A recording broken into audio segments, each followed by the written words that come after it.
construire au fur et à mesure une vision stratégique de l'arménité qui ne dépende pas que de l'Arménie.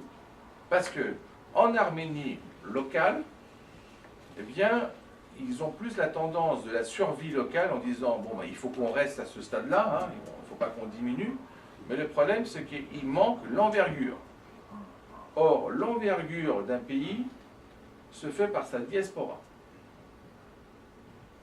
Donc, cette envergure-là, c'est de préciser les droits à des moments où on pense que c'est impensable.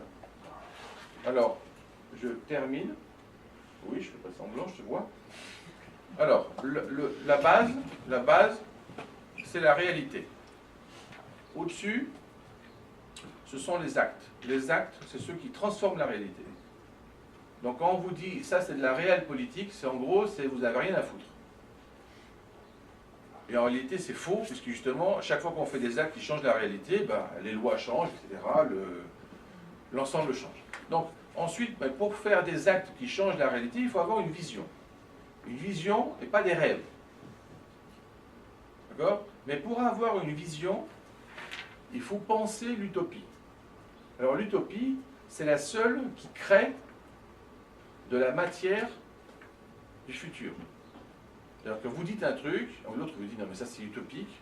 Alors c'est à mourir de rire, pourquoi? Parce que 50 ans après, c'est ce qu'on vit. Et il y a bien des gens qui ont réfléchi à ça. Donc l'étape vraiment la plus abductive, comme on dirait avec Umberto Eco, c'est l'impensable. L'impensable.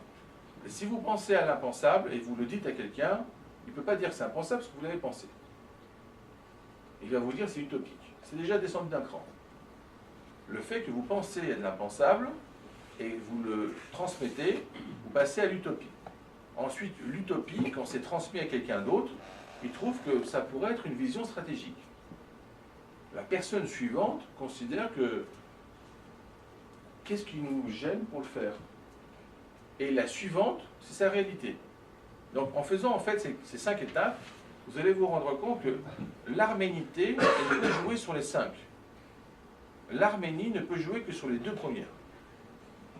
Donc en fait, c'est avec les 5 qui sont les plus abstraites que vous créez en fait de la matière à penser et vous créez en fait un processus qui n'est pas simplement une revendication, mais une véritable libération. Parce que le but final, si c'est simplement la revendication, c'est une erreur. Sans libération, la revendication est une erreur.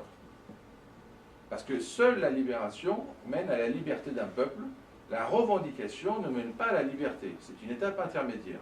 Donc, pensez bien que quand vous voulez viser un objectif, il faut aller plus loin que l'objectif pour réussir l'objectif et pas aller en deçà parce qu'on n'y arrive pas. Et si vous visez que l'objectif, eh bien en général, vous êtes en deçà.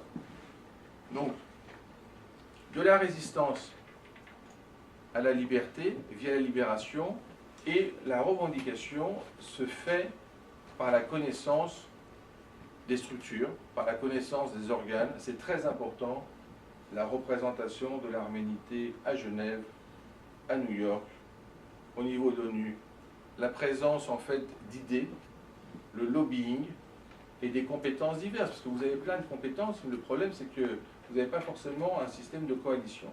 Ensuite, si ça c'est structuré, organisé du point de vue stratégique, on peut avoir des avancées et on peut obtenir des résultats qui paraissent aux autres, même quand on les a obtenus, impensables.